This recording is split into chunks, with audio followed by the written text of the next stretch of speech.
하늘의 긍정적인 소망의 메시지를 전해드리려 하는 스티그마 미션 방송의 하늘 영성 가이드 김민자 줄리파입니다.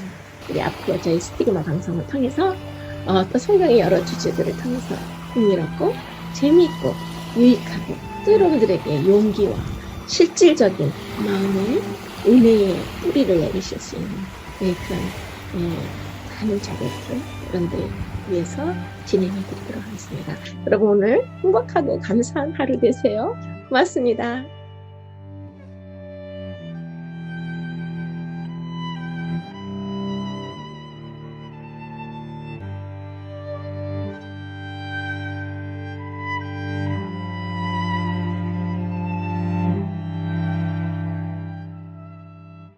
오늘은 12과 열방의 소망이라는 제목으로 이사야서 59장과 60장 그리고 61장까지 3장을 범위로 공부하시겠습니다. 오늘 이제 벌써 12과인데요. 오늘은 특별히 이 12과의 내용을 신속하고 정확하고 간결하게 먼저 자세히 다뤄드린 다음에 이제 후반부에서는 벌써 이제 2과만 남았기 때문에 오늘 12과에서는 특별히 좀 새로운 것을 여러분들께 보여드리려고 준비를 했어요. 다음 주 13과는 이제 이사야서의 마지막 과이기 때문에 이사야서를 이제 정리하는 그런 유종의 미를 거두는 그런 내용으로 진행돼야 하기 때문에 이제 12가 오늘은 강의의 뒷부분에서 특별히 이사야서에 나오는 내용 중에서 이번 이사야서의 교과에서 저자께서 다뤄주지 못한 그런 빠져나간 부분들을 제가 그 관련된 더 유적과 더 그 유물들을 직접 여러분들께 보여드리면서 여러분들께서 이제 개인적으로 이사야서를 공부하실 때 좀 도움이 되실 수 있는 그런 부록과 같은 그런 내용들을 별도로 또 준비하였습니다. 그래서 오늘 후반부에서는 이스라엘과 레바논, 또 이라크와 영국, 프랑스의 박물관으로 모시고 가고 특별히 그 이사야서를 읽으실 때 어떤 그 성경에 나오는 그런 실물 교훈들을 현지에서의 그 모습이 무엇인지 시각 처리를 해드림으로써 여러분들께서 좀 이사야서를 앞으로 좀 더 생생하게 공부하실 수 있도록 그렇게 오늘 제 12과를 준비하였습니다.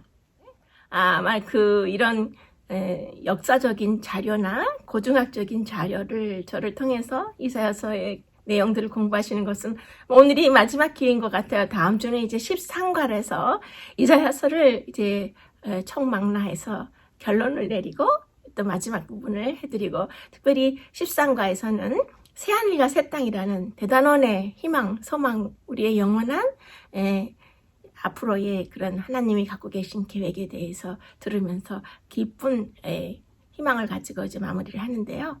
그래서 이제 그 여러 가지 자료를 보여드릴 수 있는 기회가 오늘 12과가 이제 끝인 것 같아요. 그래서 그동안 강의 중에서 교과의 그 내용에서 빠진 부분들 중에서 중요한 거 몇 점을 다시 다 정리를 해서 여러분들과 함께 공부하려고 합니다. 딱딱하고 어려운 이사야서를 공부하시느라고 고생 많이 하셨죠? 공부하시느라고 고생하셨고 저는 또 이 강의를 진행해 드리느라고 아주 3달 동안 최선을 다했습니다. 우리가 인생을 살아가면서 피할 수 없으면 즐겨라라는 말이 있어요. 공부할 때 딱딱하고 힘들지만 오히려 그런 공부하는 시간들을 우리가 즐길 때에 되돌아보면 그 순간은 좀 힘들었지만 훗날 생각해 보시면 그때 그 순간들이 가장 행복했고 가장 기뻤고 또 내 삶에 큰 은인이 되었던 그런 소중한 순간들이라는 것을 느낄 수 있습니다. 그래서 여러분들 3달 동안 이 코로나 시대에 어려운 시대에 공부하셨는데요. 우리 이사야서 힘들게 공부하셨지만 우리 또 그 함께 하셨던 시간들이 우리에게 참 아름다운 추억으로 오래오래 자리 잡을 것 같습니다. 자, 그럼 이제 오늘 12과를 시작하면서 주제 성경절인 이사야서 60장 3절을 먼저 보시면서 시작하겠습니다. 나라들은 내 빛으로 왕들은 비치는 내 광명으로 나아오리라. 네, 지금 여기 주제 성경절 기억절에서는 우리 모두 구원받는 날 아무도 멸망하기를 원치 않으시는 하나님의 은혜를 받아들이고 그리스도의 은혜로 인해서 우리 하나님의 큰 날에 설 수 있는 그런 하나님이 백성이 되도록 호소하고 축복하시는 말씀입니다. 하나님께서는 죄에서 떠난 남은 자들을 회복시키시고 또 하나님의 임재의 복으로 인해서 열방의 이방인 모든 백성도 하나님과 그분의 백성에게 이끌려서 메시아에 의해서 선포되고 제공되는 하나님의 은혜의 시간을 모든 사람이 모든 인류가 다 공평하게 누리기를 원하시는 그런 내용을 지금 이 성경절에서 보여주고 계신 거예요. 자, 그러면 첫째 소재의 죄의 영향이란 제목으로 이사야서 53장의 내용이 나오는데요. 그러면 첫째 소재의 성경절인 이사야서 59장 1절과 2절을 보시겠습니다. 여호와의 손이 짧아 구원하지 못하심도 아니요 귀가 둔하여 듣지 못하심도 아니라 오직 너희 죄악이 너희와 너희 하나님 사이를 갈라놓았고 너희 죄가 그 얼굴을 가리어서 너희에게서 듣지 않으시게 함이니라.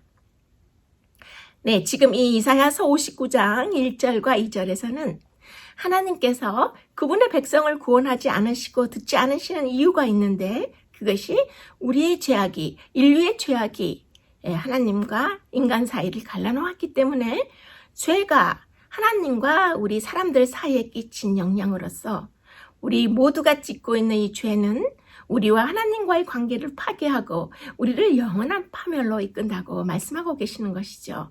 그래서 만약 하나님이 인간을 구원하실 수 없다면 그것은 하나님께서 우리 인간을 싫어하시기 때문이 절대 아니라 우리 모든 사람들이 하나님에게서 멀어지고 그분의 접근을 거부하는 그런 우리 자신의 죄 때문이라는 아주 슬픈 하나님의 고백을 여러분들이 지금 보시고 계신 거예요.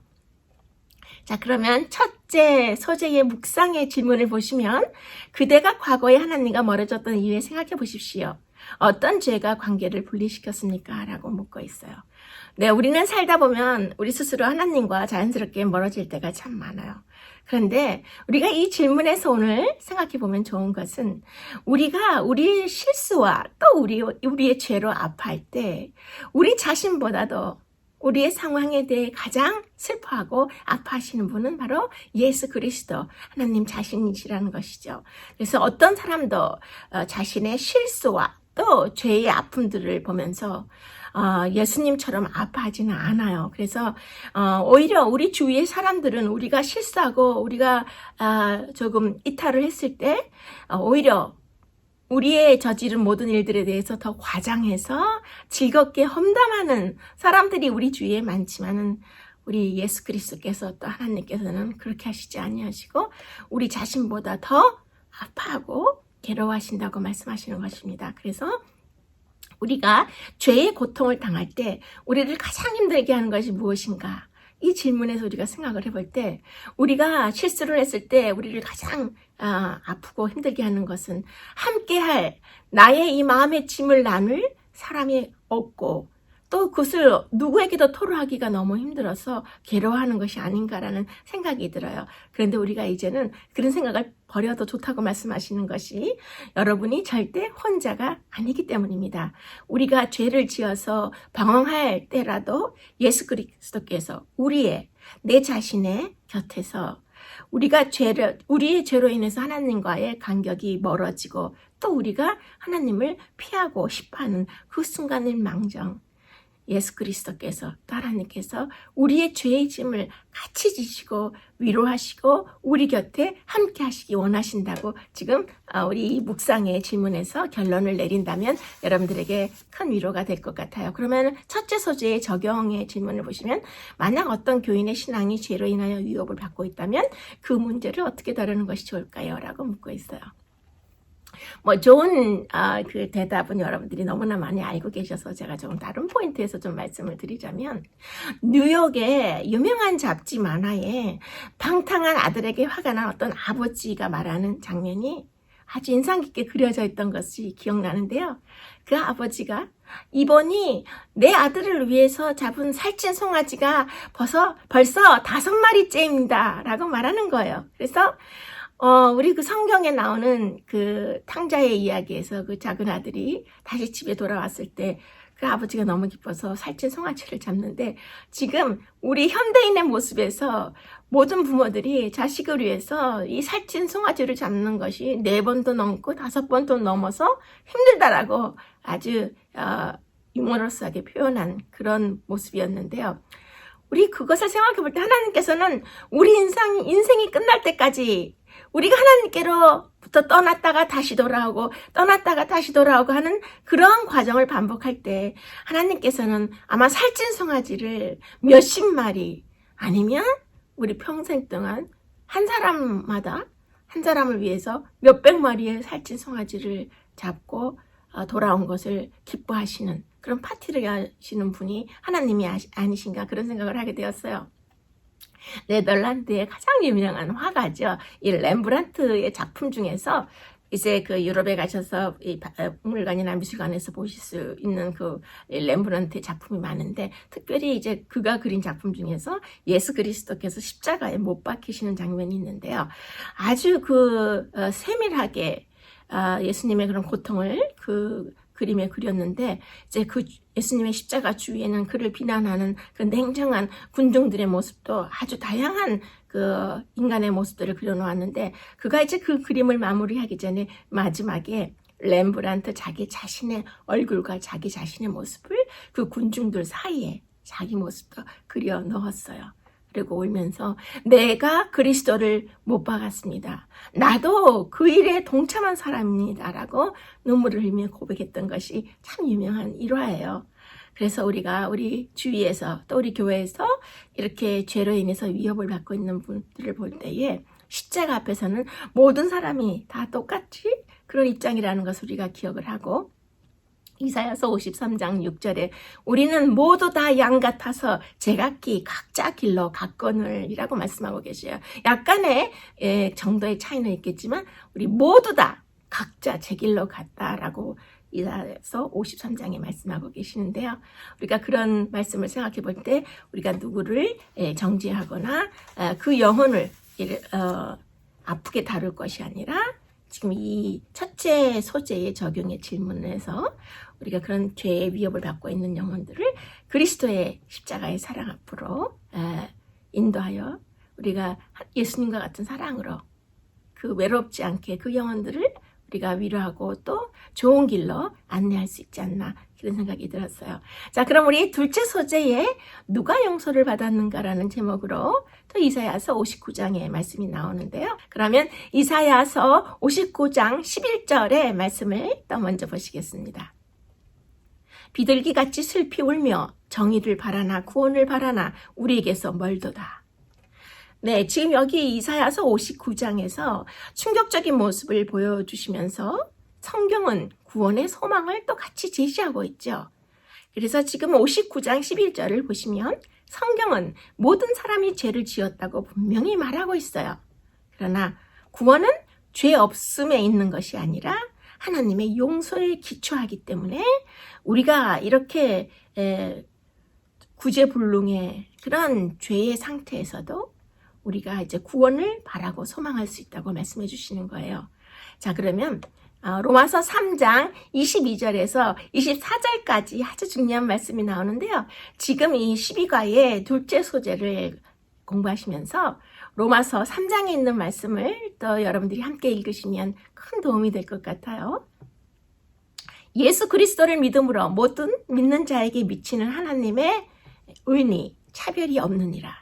모든 사람이 죄를 범하였음에 하나님의 영광에 이르지 못하더니 그리스도 예수 안에 있는 구속으로 하나님의 은혜로 값없이 의롭다 하심을 얻은 자 되었느니라. 네, 지금 여기 로마서 3장에서는 우리가 구원을 받는 것이 우리가 죄를 짓지 않았기 때문이 아니라 용서를 받았기 때문이라고 말씀하고 계시고, 우리가 구원함을 받는 것은 우리가 무지함 때문이 아니라 용서받은 그 자체 때문이라고 강조하고 계시는 것입니다. 그래서 결과적으로 용서받은 자의 믿음은 율법에 순종하는 삶으로 증명되는 것입니다. 즉 하나님의 원칙에 순종하는 삶으로서 우리가 용서받은 자의 믿음을 또 하나님께 보여드릴 수 있다라는 것을 지금 둘째 소재에서 생각하시면 여러분들에게 좋은 묵상이 되실 것입니다. 네, 그러면 이제는 둘째 소재의 묵상의 질문을 잠시 보시겠습니다. 그대는 죄를 짓지 않기 위해 노력해 본 적이 있습니까? 그대가 노력할수록 하나님의 용서와 성령의 도움이 더욱 절실해지는 이유는 무엇일까요? 라고 묻고 있어요. 네, 지금 이 질문에서 저는 이제 무슨 이야기가 생각이 나냐면 미국의 워싱턴주의 와이어호주 가족에 관한 이야기예요. 그 가족에게 9살짜리 아주 귀여운 아들이 있었는데요. 유괴범들이 그 아이를 잡아간 후에 20만 불을 지불하면 이 아이를 돌려보내겠다고 이제 연락이 왔어요. 그 와이어호주 가족이 매우 가난하였지만 모든 재산을 다 팔아서 그 당시에 굉장히 큰 돈이었던 20만 불의 돈을 준비해서 그 아들을 무사히 찾았습니다. 그리고 또 여러분들이 잘 아시는 미국의 전설적인 가수 프랭크 시나트라가 그의 아들 프랭크 주니어가 유괴를 당했던 적이 있어요. 그때는 이제 그 유괴범이 무려 240만 불 어마어마한 돈을 요구했고 프랭크 시나트라는 조금 더 망설임 없이 그 큰 돈을 지불해서 그 귀중한 그가 사랑하는 아들을 다시 찾았던 그런 뉴스를 본 적이 있어요. 그런데 더 가슴 아팠던 이야기는 미국에서 그 린드버그 가족에게 아주 어린 아들이 있었는데 역시 그 아들이 유괴를 당했을 때 그 유괴범들이 50만 불의 돈을 24시간 안에 어느 장소로 갖다 놓으면 그 아이들을 산채로 돌려주겠다고 했어요. 근데 그 린드버그 가족은 정말 가난했어요. 그래서 그 가족의 모든 재산을 다 팔고 또 빚까지 지고 또 주위 사람들에게 돈을 많이 빌려서 그 어마어마한 액수인 50만 불의 그 몸값을 이제 준비해서 원하는 장소에 갖다 놓았는데요. 그 돈을 갖다 준 다음에 그 아이를 찾으러 갔을 때 그 아이는 이미 죽은 채로 발견이 된 것입니다. 그 큰 돈을 지불하였지만 그 아이는 이미 죽어 있었어요. 제가 지금 이 질문에서 왜 이 말씀을 드렸냐면은 그것이 바로 그리스도께서 우리를 위해서 하신 일입니다. 우리 시가에서 예수 그리스도의 십자가를 자세히 여러분들이 보셨는데요. 예수님께서 십자가에서 값을 지불하시고 우리가 사단이라는 유괴범에게서 우리 모든 영혼들이 유괴를 당한 것을 예수 그리스도께서 다시 찾아오시기 위해서 돈의 값도 아니고 그 자신의 목숨으로 그 대가를 지불하고 우리를 찾아오신 것입니다. 그래서 우리가 죄를 짓지 않으려고 발버둥 칠 때 또 하나님의 도움이 절실하게 필요할 때 이렇게 그 하나님의 용서와 성령의 도움이 절실할 때에 우리에게 용기를 주시고 아무런 부담 없이 어느 순간에도 가까이 다가오셔서 우리가 죄를 짓지 않도록 도와주시는 그런 하나님의 임재하심을 우리가 이 질문에서 생각해 보시면 참 좋을 것 같습니다. 둘째 소재에서 이 적용의 질문에서 죄를 짓지 않기 위해서 성령의 도움을 구하는 기도를 하라고 지금 말하고 있는데요. 이제 그 거미, 여러분 잘 아시죠? 거미가 아주 오래된 집에 이제 거미줄을 아름답게 거미줄을 짓고 파리가 날아가면 자기가 지은 그 거미줄에 걸려서 꼼짝달싹 할 수 없을 때 잡아먹으려고 기다리고 있었어요. 그래서 햇빛이 비치니까 그 거미줄이 반짝반짝 윤이 나고 참 멋있어 보였는데 파리 한 마리가 날아가다가 그 거미줄에 앉을까 말까 생각을 하고 있었어요. 그랬는데 이 파리가 볼 때 거기에 다른 파리는 한 마리도 없고 거미줄이 너무 깨끗해요. 그래서 여기는 좋은 데가 아닌가 보다 하고 도로 다른 데로 날아가려고 했을 때 그 노련한 거미가 우리 거미줄 집에 들어오세요. 너무 깨끗하고 자리가 텅텅 비었습니다라고 얘기했어요. 그런데 상당히 똑똑했던 이 파리는 아니에요. 당신 집에는 다른 파리는 한 마리도 볼 수 없는데 저는 혼자서 노는 건 싫어요. 그러면서 다른 데로 날아갔어요. 근데 파리가 이렇게 날아가다 어느 집에 보니까 그 집 바닥에 끈끈이가 있는데 거기 이제 사람들이 이 끈끈이로 파리를 한 번에 많이 잡으려고 이제 끈끈이를 쳐놓은 건데, 거기 보니까 몇십 마리, 몇백 마리 파리가 다닥다닥 붙어서 막 춤을 추는 것 같이 노는 것 같이 보였어요. 그래서 저기는 안전한가 보다, 나도 저기 가서 앉아야지 하고 그 끈끈이 위로 날아가서 앉으려 할 때에 갑자기 어디에서 벌이 한 마리 날라와서 정신 차리시오, 지금 저 끈끈이에 앉으면 당신은 죽게 됩니다 라고 소리치면서 빨리 저 끈끈이에서부터 멀리 날아가세요 라고 소리를 질렀어요. 그랬을 때 이 파리는 아니지, 저렇게 파리가 많이 모여있는 거는 분명히 저기는 뭔가 좋고 신나는 게 있을 거야, 그렇게 생각하고 그 끈끈이에 가서 사뿐히 내려앉았어요. 결과는 어떻게 됐을까요? 그 끈끈이에 붙어서 죽었어요.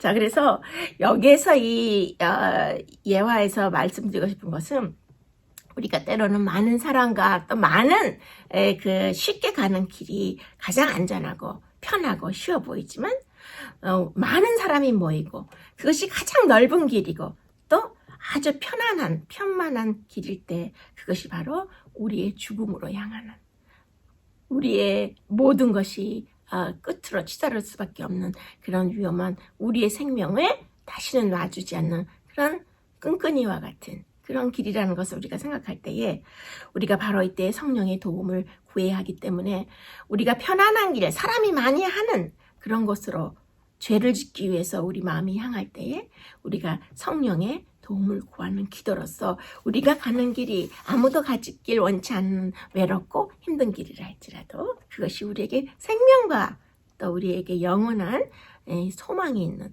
그런 현명한 길인 것을 우리 오늘 이 질문에서 생각해 보시면 좋을 것 같습니다. 네, 이제 셋째 소재에서 전 세계적인 호소에서 이제 이사야서 60장의 초반부의 말씀을 다루고 있는데요. 그러면 이사야서 60장 1절에서 2절을 다 함께 보시도록 하겠습니다. 일어나라, 빛을 발하라. 이는 내 빛이 이르렀고 여호와의 영광이 내 위에 임하였음이니라. 여호와께서 내 위에 임하실 것이며 그의 영광이 내 위에 나타나리. 네, 여기 지금 이사야서 60장 1절과 2절에서는 하나님께서 택하신 백성을 빛으로 삼으셔서 어둠에 덮인 세상을 밝히시면서 우리 모든 인류를 은혜와 하나님의 축복의 통로로 삼아서 모든 만민을 복되게 하시고 구원하시려는 청사진의 모습을 담고 있어요. 자, 그래서 특별히 이 이사야서 60장을 읽으실 때 이사야서 60장에는 몇 가지 중요한 하나님의 약속이 담겨 있는 것을 아실 수 있습니다. 먼저 교회가 빛을 발하여 빛나게 되리라는 것이 지금 보시는 이사야서 60장 1절과 2절에 나오고 있고요. 그 다음에는 교회가 확장될 것이고 많은 무리들이 교회에 더해져서 함께 하나님을 섬기게 되리라는 것이 이사야서 60장 3절에서 8절까지 나오고 있습니다.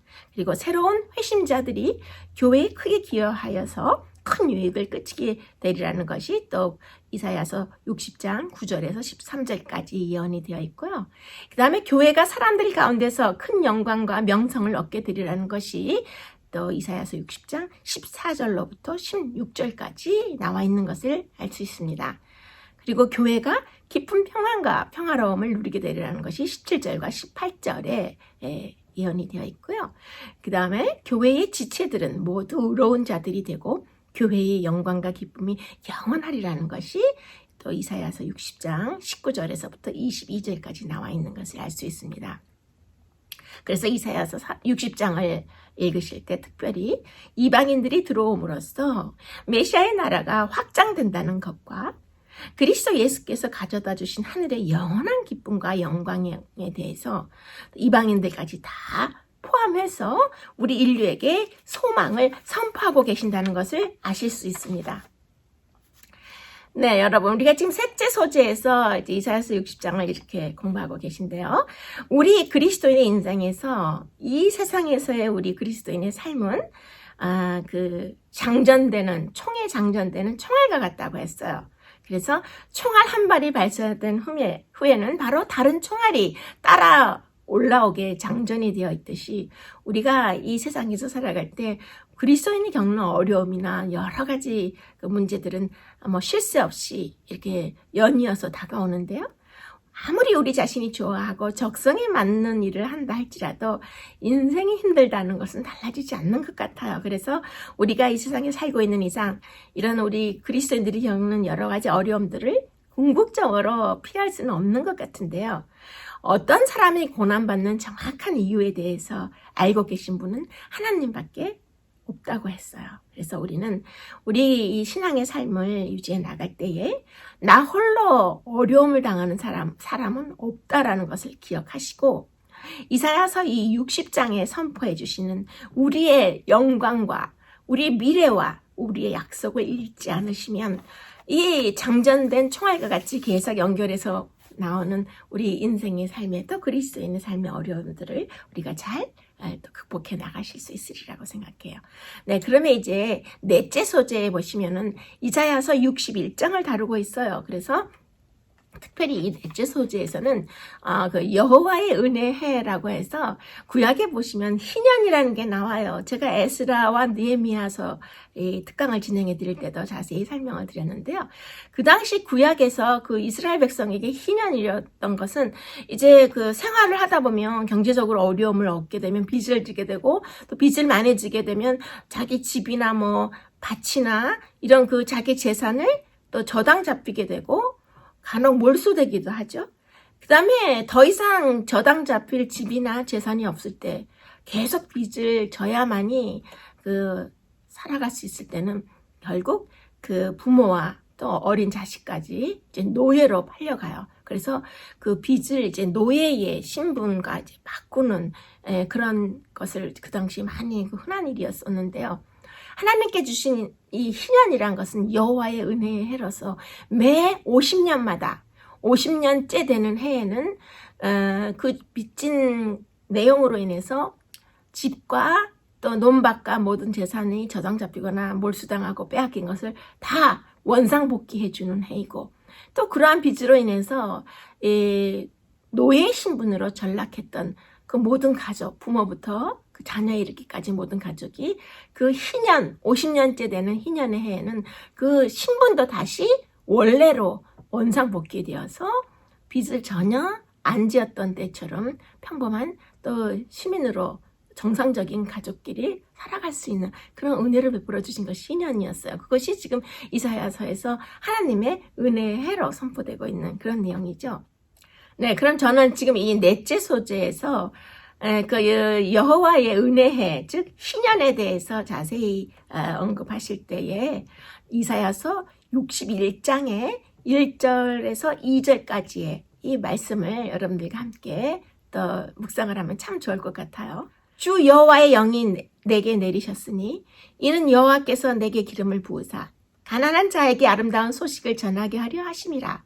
나를 보내사 마음이 상한 자를 고치며 포로된 자에게 자유를, 갇힌 자에게 노임을 선포하며 여호와의 은혜의 해와 우리 하나님의 보복의 날을 선포하여 모든 슬픈 자를 위로하되.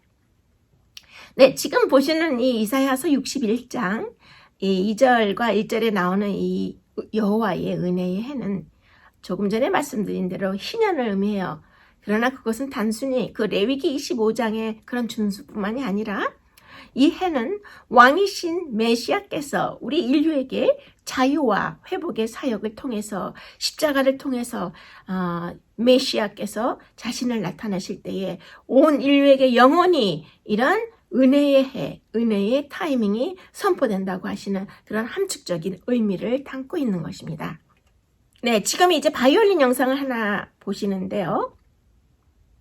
그 스트라디바리우스 악기입니다. 이것은 그 이탈리아 크레모나 출신의 바이올린의 명장이었던 안토니오 스트라디바라가 이제 그가 1644년부터 1737년까지 이제 살았던 인물인데요. 그는 그 자기 평생에 자기 이름을 건 그런 악기를 제작하고 유명한 제품들을 만들어냈어요.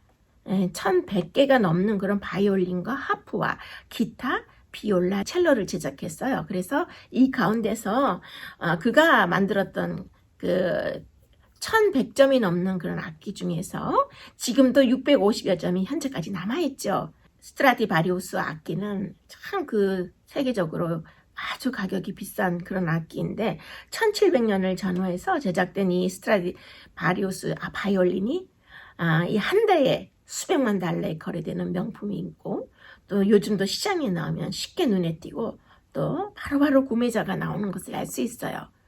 네, 그러면은 이제 이러한 악기를 만드는 그 재료는 저렇게 높은 산 꼭대기에 아주 척박한 돌바위 틈 사이에서 풍파에 시달려서 키가 작고 왜소한 너무나 볼품없는 그런 고산지대의 난쟁이 나무들로 이런 악기를 만든 것입니다. 계절의 변화를 거치듯이 우리가 그리스도인의 삶을 살아갈 때에 하나님의 은혜의 굴곡을 이겨서 이렇게 부드럽고 또 아주 유용한 그런 제품으로 만들어지는 이런 키가 작은 나무들과 같이 우리도 변화를 겪게 되는 것입니다. 단연 가장 아름다울 뿐만 아니라 폭풍의 시간에도 아주 행복하고 아름다운 모습으로 우리의 그리스도인의 삶이 변화되어 가는 것을 우리가 느낄 수 있는데요. 하나님께서 최고의 일을 행하시는 것은 이렇게 척박하고 아주 바람 많이 부는 그런 높은 산 위에 봉우리 위에 이런 장소입니다. 그래서 우리 인류의 이런 삶 속에서 폭풍에 이런 맨몸을 드러낸 난장이 나무가 이 세상에서 가장 비싸고 아름다운 이런 악기의 재료로 쓰이는 것처럼 그 악기들이 깎이고 패인 흔적으로 고스란히 그 명품 악기의 소리를 드러내는데요. 우리는 그래서 하나님께서 우리의 모든 그리스도인의 삶 속에서 키 작고 잡초 같은 이런 난장이 나무와 같은 그런 볼품없는 모습에서 우리 안에 응축되어 있는 하나님의 작품을 만들어내는 것입니다. 오늘 이사야서 59장에서 60장, 61장을 공부하시는 이 제12가에서 우리는 이제 열방의 선포를 통해서 하나님의 섭리와 또 하나님의 희망과 하나님의 계획을 우리가 12가에서 생각해 볼 수 있는 것입니다. 네, 그러면 이제 초반부에서 설명해 드린 대로 이제 이사야서에 나오는 이사야서를 공부할 때 여러분들이 좀 미리 보시면 좋을 내용들을 설명드리도록 하겠습니다. 네, 그러면은 먼저 영상을 보실까요? 네, 지금 여기 보시는 것은 요나의 무덤이 있는 에살핫돌 궁전이 저 언덕 위에 지금 뾰족한 그 궁전이 보이는데요. 여기가 지금 예전에 니느웨의 유적이 있는 그런 이라크의 모술 지역의 현재의 모습입니다. 자, 여기서 이제 왼쪽 사진을 보시면 니느웨의 무덤이 있었던 왕궁인데요. 이 니느웨는 오늘날 이라크 북부 모술 지역이라고 몇 번 설명을 드렸죠. 이라크 전쟁으로 일반인의 출입이 거의 불가능하지만 그래서 이 니느웨, 이 모술 지역은 이라크의 다른 도시들보다 사원이 많고 고대 아수르 제국의 수도답게 많은 유적이 있었죠. 오른쪽의 이 사진은 저렇게 멀리 보이는 요나의 무덤이 있는 에살핫돈 궁전을 조금 가까이 클로즈업 했을 때 저런 모습의 궁전이었다는 것을 여러분들이 아실 수 있는데, 오늘날 이 요나의 무덤이 시내 언덕 위에 세워진 이 에살핫돈 궁전에 있었고, 또 에살핫돈은 여러분들이 잘 아시는 대로 사네립 왕의 아들로서 또 아수르 제국의 왕이 올랐던 왕이었는데요. 그가 지었던 왕궁 안에 요나의 무덤이 있었다는 것을 우리가 알 수 있습니다. 자, 그럼 그 다음 영상을 보시면은 이제 왼쪽은 이제 에살핫돈 왕궁 안으로 들어가시면 요나의 무덤이 있는 통로 쪽으로 가는 모습이에요. 그 다음에 오른쪽의 사진은 이제 저기가 바로 요나의 무덤이었죠. 그래서 저렇게 안으로 자세히 요나의 무덤을 들여다볼 수 있는 그런 역사적인 장소였는데요.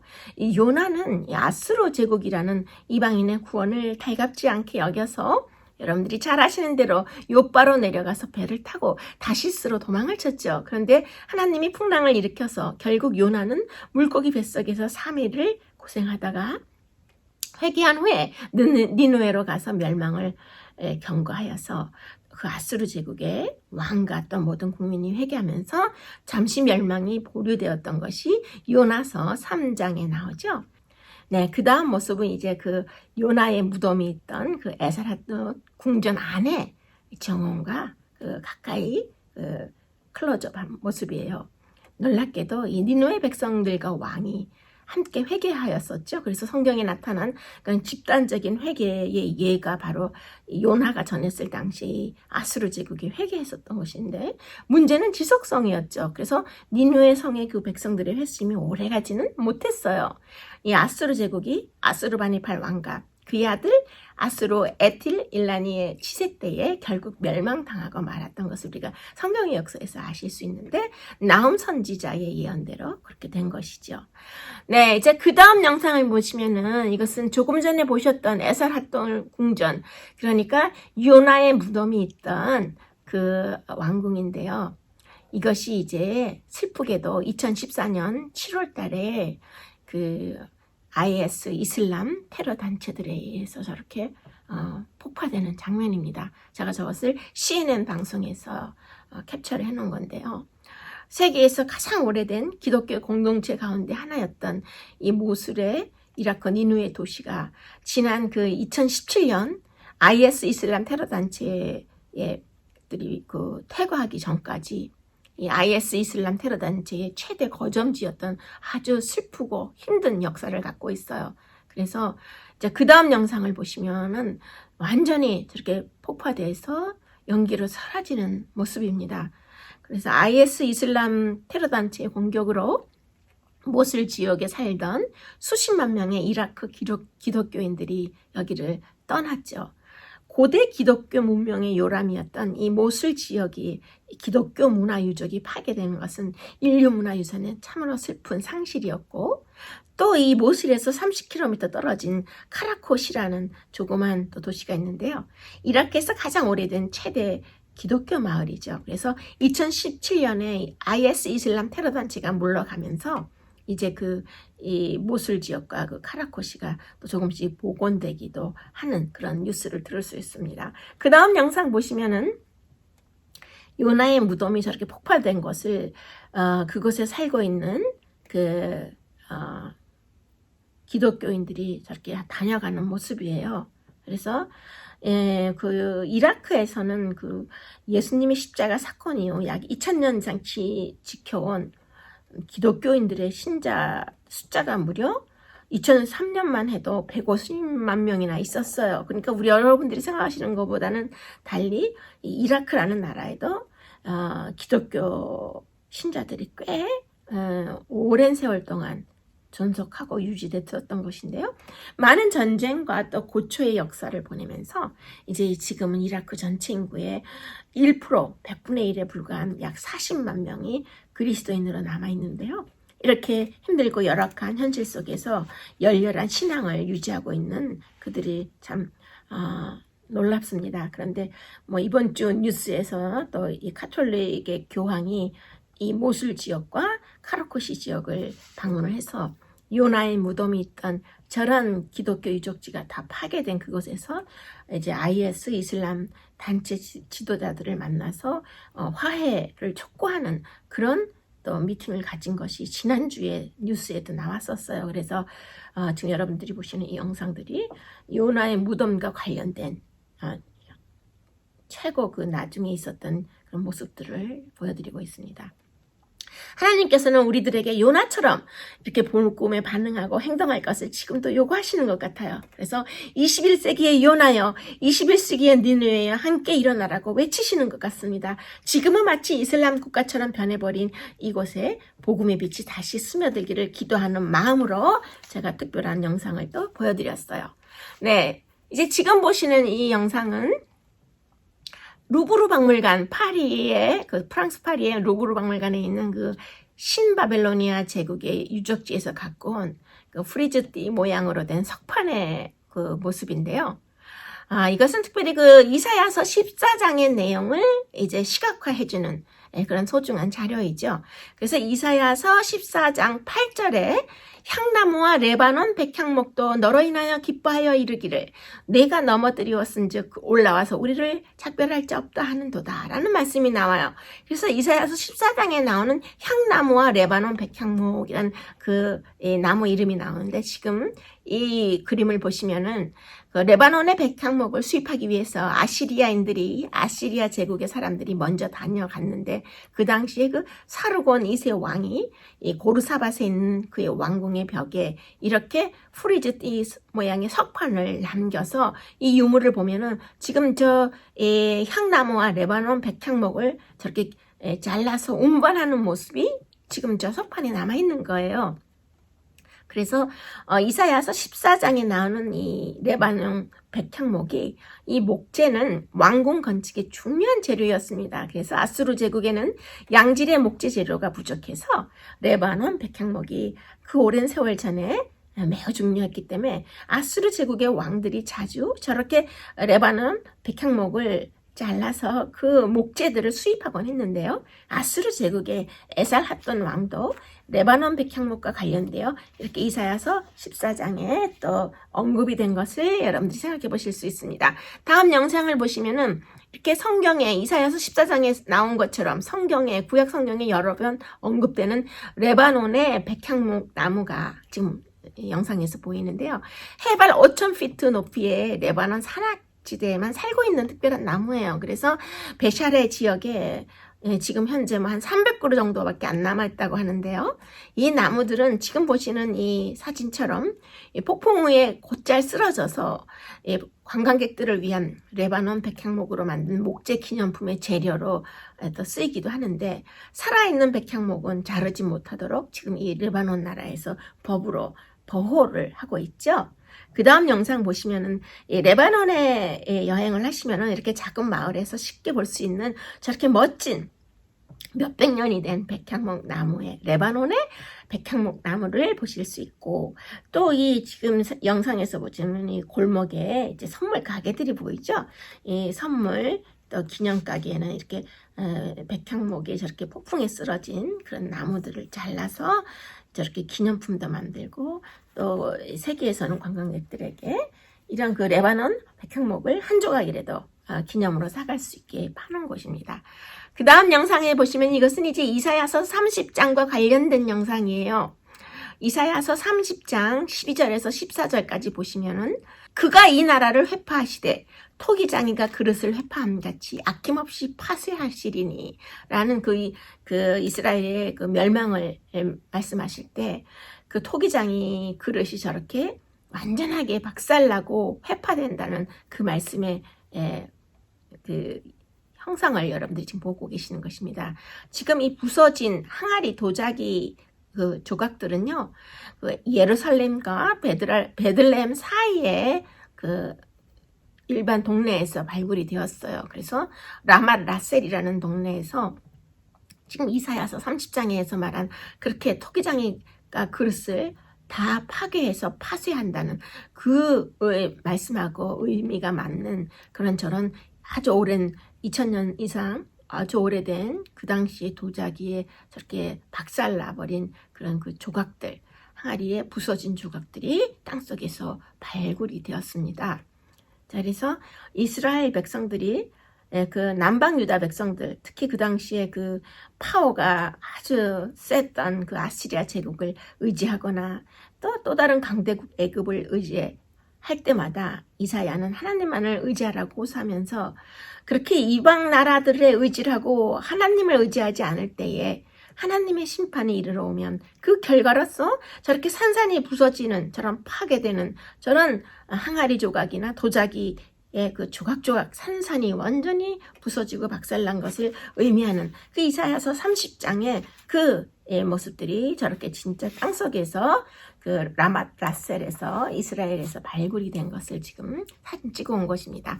네, 그 다음 영상을 보시면은 이것은 이제 또 예레미야 19장의 11절에 있는 말씀이기도 한데요. 지금 우리가 조금 전에 보신 그렇게 박살난 그런 그 도자기들을 이제 발굴을 해서 대강 저렇게 이제 맞추어서 그 조각을 맞추어서 최대한 원형을 복귀한 그런 도자기들을 전시한 모습이죠. 이것은 이제 그 엔돌에 있는 그 고고학 박물관에 저렇게 지금 보이고 있어요. 그러나 뭐 최대한 조각을 맞춰서 원형 복구했지만은 완벽한 작품으로 되돌아올 수는 없죠. 그래서 이제 이사야도 조금 전에 그 이사야서 30장에서 그렇게 얘기를 했지만 또 예레미야 19장에 보시면은 예레미야가 표현한 그 성경 구절에서 사람이 토기장의 그릇을 한번 깨뜨리면 다시 완전하게 할 수 없나니 이와 같이 내가 이 백성과 이 성을 파하리니라고 말씀하신 거예요. 그래서 지금 이스라엘의 그 엔돌 고고학 박물관에 그 예레미야서와 이사야서에 나와 있는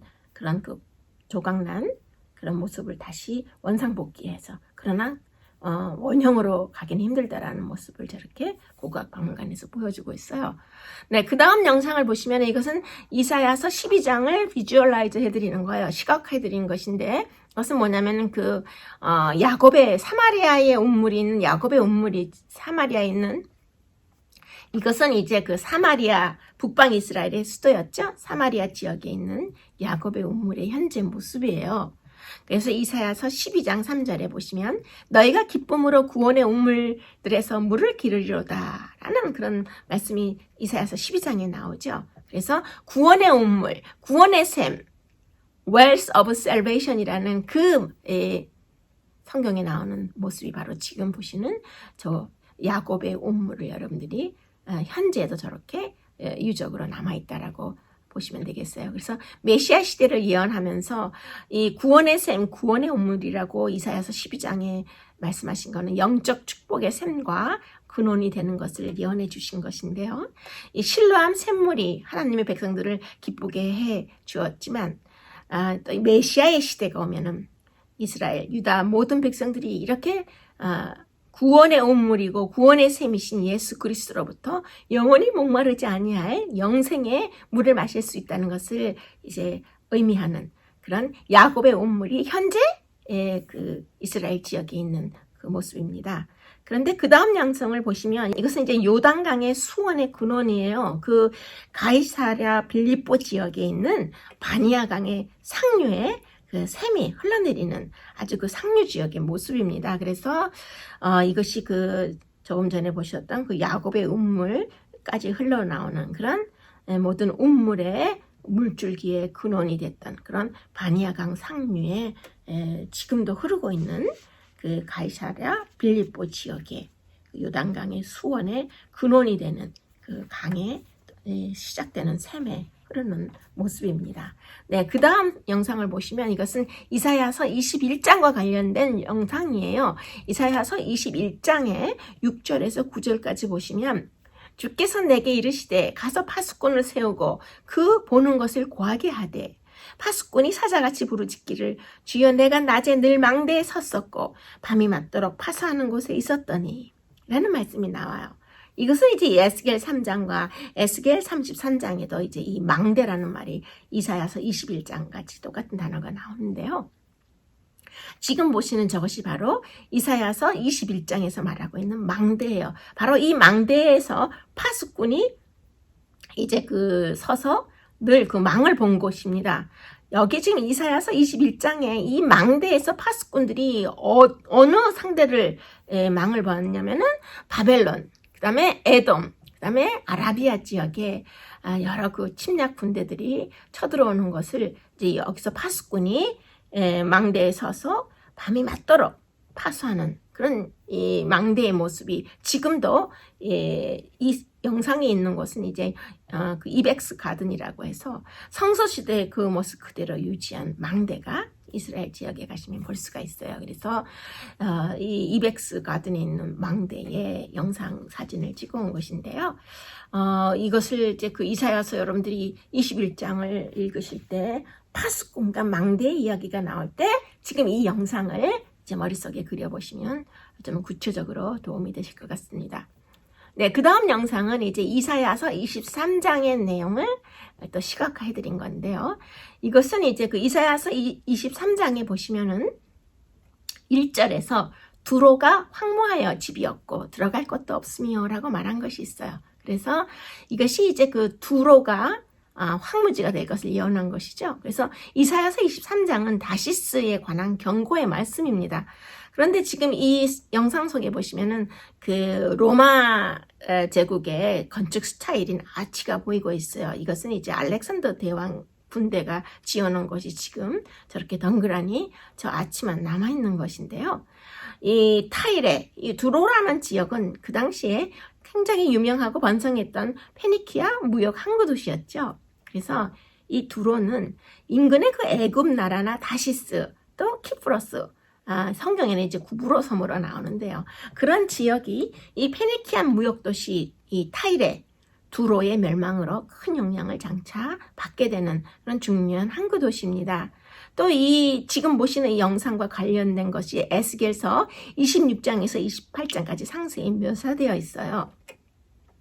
그래서 이 남방 유다가 바벨론으로 3차 포로로 끌려갈 때에 이제 바벨론에게 멸망당하고 또 수도 예루살렘이 파괴되었던 BC 586년 이후에 곧바로 그 느부갓네살 왕과 바벨론 제국의 군대가 이 타일의 두로 지역을 침공해서 BC 585년에서 572년까지 13년 동안 지금 이 사진에 나오는 이 지역을 느부갓네살 왕과 바벨론 군대가 포위를 했었어요. 그래서 두로의 백성들이 도망치게 되었고 그 후로 많은 나라들에 의해서 이 지역이 공격을 당하다가 BC 332년에 그리스 제국의 알렉산더 대왕에 의해서 함락되어서 7개월 동안 이제 이 두로가 또 그리스 제국에 점령당했는데요. 지금 보시는 이 사진 속의 이 로마 시대 건축물인 이 아치는 바로 BC 332년 7개월 동안 이곳을 함락했을 때에 그 그리스 제국의 군대가 지어놓은 건축물이 아직도 저렇게 유적으로 남아있는 것입니다. 그런데 이 에스겔 26장 14절에 보시면 두로가 다시는 건축되지 못하리니라고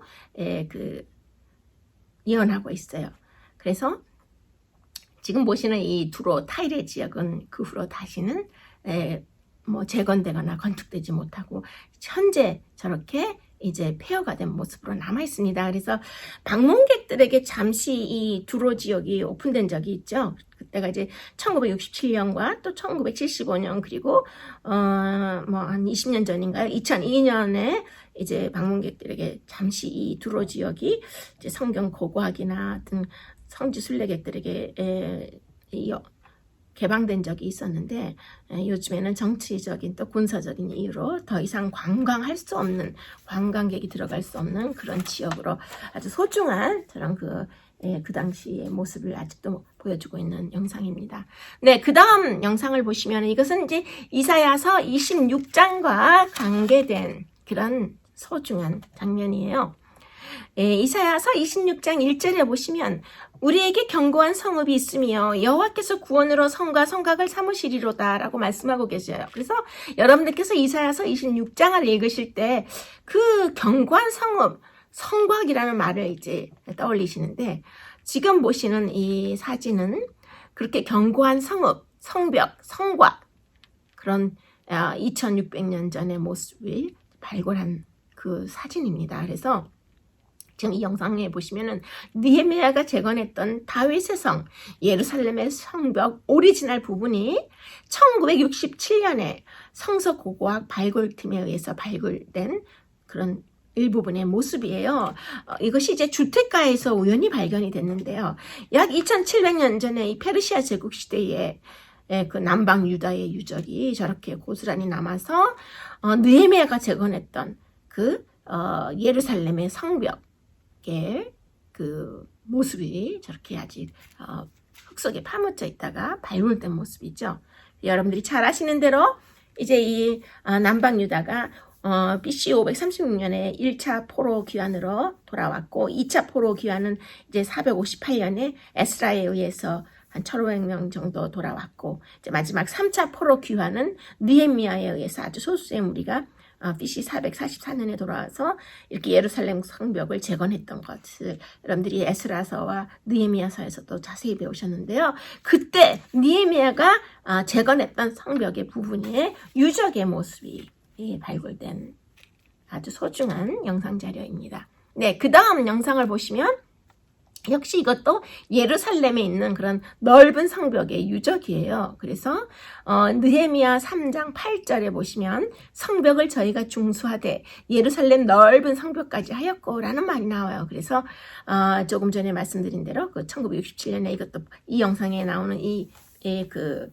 넓은 벽이 발굴이 되었고, 이 벽이 높이가 25피트 이상 되는 아주 높은 그런 벽이었고, 오리지널 그 예루살렘 넓은 성벽에 이렇게 느헤미야 3장 8절에서 말하고 있는 예루살렘 넓은 성벽까지 중수하되라는 그 내용이 지금 이 영상 속에 보이는 저 벽이 그 당시에 그 2700년 전에 재건했던 모습이 발굴이 되어서 이제 저렇게 사진을 찍어온 모습입니다. 이제 보시는 것은 이사야서 5장에 나오는 그 영상과 관련된 거예요. 그래서 이사야서 5장에는 포도원의 노래가 나오죠. 그래서 5장 1절에서 2절을 보시면 내가 나를 사랑하는 자를 위하여 노래하되 나의 사랑하는 자의 포도원을 노래하리라. 땅을 파서 돌을 제하고 극상품 포도나무를 심었었도다. 그 중에 망대를 세웠고 좋은 포도를 맺기를 바랐더니 들포도를 맺혔도다. 라는 그런 특별한 내용이 이사야서 5장 1절과 2절에서 나오죠. 이것을 우리가 포도원의 노래라고 부르는데요. 지금 그 보이시는 영상이 베들레헴에 있는 그 포도원의 모습이에요. 그 영상 속에 왼쪽에 조금 위쪽을 보시면은 이제 포도원 망대가 보이죠? 돌로 지우는 포도원의 망대도 보여요. 그래서 이사야서 5장에 나오는 주의 포도원, Vineyard of the Lord라는 그 성경의 단어에 맞는 포도원의 모습입니다. 그래서 베들레헴에 있는 포도원의 모습이기 때문에 예수님께서 요한복음 15장 1절에 내가 참 포도나무요 내 아버지는 그 농부라라고 말씀하신 예수님이 이런 말씀을 하실 때 실제 그 당시 그 동네에 있던 포도원의 모습을 상상해 볼 때 저런 모습이었구나 라고 우리가 미루어 짐작해 볼 수 있는 아주 또 흥미로운 영상입니다.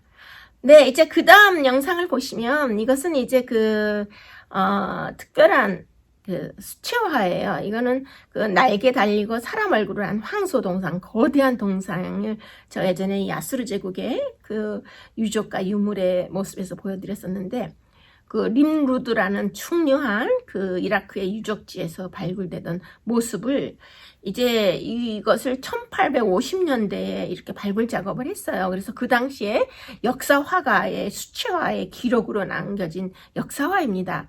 이것도 역시 이제 그 영국의 대형 박물관에 잘 소장되어 있는 그림이죠. 그래서 그 1850년대에 영국인 고고학자였던 레이어드에 의해서 발굴되던 상황을 어떻게 그런 거대한 그 동상을 발굴해냈을까 우리가 상상하기가 힘든데 이제 저 모습을 보면 저렇게 아주 높은 산 속에서 저런 모습을 이제 발굴해내는 거죠. 그래서 저렇게 어마어마하게 큰 거대한 동상을 대형 박물관까지 런던까지 옮기기 위해서 어떤 과정을 거쳤을까 참 궁금하잖아요. 그래서 그 당시에 그 발굴 학자들이 기록해놓은 그 기록들을 간단한 기록들을 보면은 그 티그리스 강변까지 저렇게 거대한 그 유물을 이제 그 운반해서 거대한 사이즈의 목재 운반선에 실어서 이라크 남부에 있는 바스라 도시까지 강을 통해서 일단 저 거대한 동상을 운반을 했다고 해요. 그 다음에 이제 그 바스라에 도착한 다음에 그 강을 통해서 운반한 그 큰 동상들을 증기선에 실어서 이라크의 바스라에서부터 멀리 인도의 봄베이까지 또 바다길을 통해서 운반을 한 것입니다. 그 후에 인도의 봄베이에서 다시 그 먼 영국 런던으로 바닷길 항해를 통해서 저렇게 웅장한 그 커다란 동상을 운반을 해서 대형 박물관까지 오게 해서 소장한 것입니다. 그런 과정이 있었구나라는 것을 여러분들이 아시게 되는데 이번에는 중요한 지도를 하나 보여드리면은 이제 여기에 그 중간에 보시면 림루드라고 나와요. 지금 저렇게 그 황소 동상이 조금 전에 보신 그 수채화에서 발굴 모습을 보셨는데 거기에 대체적으로 림루드에서 많이 그 저런 큰 동상들이 발견이 됐었어요. 그래서 그것이 어디 있는가 지금 보여드리는데 이 지도를 보시면은 뭐 터키도 보이고 시리아 왼쪽에 요르단 사우디아라비아 지중해 쭉 보이죠. 그 다음에 오른쪽으로 가시면 이란과 쿠웨이트가 또 오른쪽에 보이고 지금 중앙에 연한 갈색 부분이 이제 이라크 나라죠. 지금 그래서 모술 그 니누에 성이 있었던 모술과 그 밑에 조금 내려오면 님루드라고 도시가 보여요. 왜냐면은 이것을 보여드리는 것이 그 님루드에서 그 어마어마한 아수르 제국의 어마어마하게 큰 위대한 동상들이 많이 발견되었기 때문에 님루드 도시를 우리가 한번 이렇게 보고 지나가시는 게 도움이 될 것 같은데요.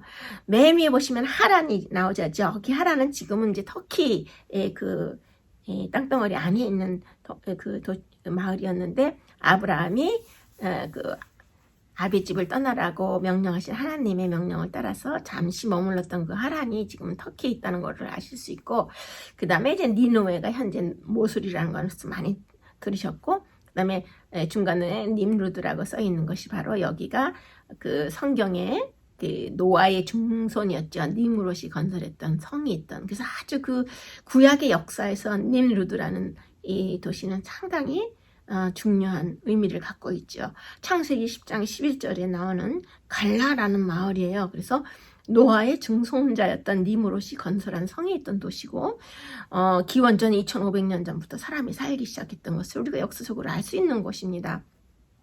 또 이 님루드는 그 아수르 제국의 행정 수도였던 적이 있어요. 그래서 이곳에서 그렇게 커다란 대량의 아수르 제국의 유적이 많이 발견되는 것이죠. 그 유명한 아슈르나스르팔 왕의 유적과 아슈르바니팔 궁전이 또 이 님루드에서 발견됨으로써 세계의 고고학자들이나 구약 성경 역사학자들이 가장 관심을 많이 두고 있는 것이 바로 이 님루드라는 것을 아실 수 있어요. 지금 현재는 다 이라크의 땅덩어리 안에 들어가 있고, 또 이 밑에 보시면 우루, 그 아브라함의 고향이었던 갈대아 우루였던 우루가 지금 이라크의 그 남쪽에 위치해 있는 것을 여러분들이 아실 수 있겠습니다. 네, 그 다음에 이 영상은 그 아슈르바니팔 왕궁의 석실이라고 해서 대형박물관의 모습이에요. 그래서 1820년에 그 영국의 고고학자였던 클라우디우스 리치가 이 니누웨를 발굴하기 시작해서 또 여러 번 말씀드린 대로 1845년에서 1851년 사이에 세나체리브 궁을 발견했던 영국인 레이아드 이 발굴학자가 이렇게 아슈르바니팔의 대도서관에서 서령 문자가 새겨진 점토판 수천 개와 또 석고 부조 수집품 등을 영국으로 가져가죠. 그래서 아시리아 제국 유적의 상당 부분이 대형 박물관에 소장하게 된 이유가 영국인 이 발굴학자들이 대대적으로 아수르 제국의 이런 많은 유물을 발굴했기 때문입니다. 그 다음 영상을 보시면 이것도 지금 대영 제국의 그 박물관으로 옮겨졌었던 그 유명한 유물들이 전시된 현재의 대형 박물관의 모습이에요.